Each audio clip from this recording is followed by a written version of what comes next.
আল্লাহ রাসূল যেদিন জন্ম নেন ওই দিন আম্মা জান আমেনা কোলে নিয়ে কাঁদতেছিলেন। সবাই জিজ্ঞাসা করতেছে কাঁদো কেন? পরিবারের লোকজন, শ্বশুর বাড়ির লোকজন কেন কাঁদো? আব্দুল্লাহ নাই। কেন? আব্দুল্লাহ থাকলে এতক্ষণে খেলনা চলে আসতো।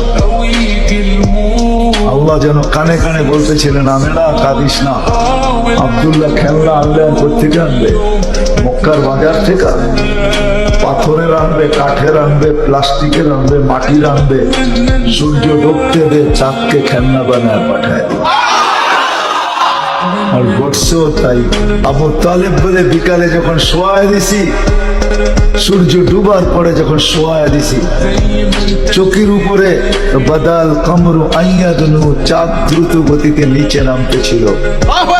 আর আমি তাকায় তাকায় দেখতেছিলাম। যখন একবারে নিকটে চলে আসছে তো চিৎকার দিয়া ফেলছি, ভাবতেছিলাম তোমার উপরে পড়া না যায়, কিন্তু তোমার মাথার কাছে এসে থেমে গেছে। তুমি হাত পাও নাড়াচাড়া করতেছিলাম, চাঁদ উপরে ডান্স করতেছিল। তো বলছে চাচা জানেন চাঁদ কি বলতেছিল? তা তো জানি না।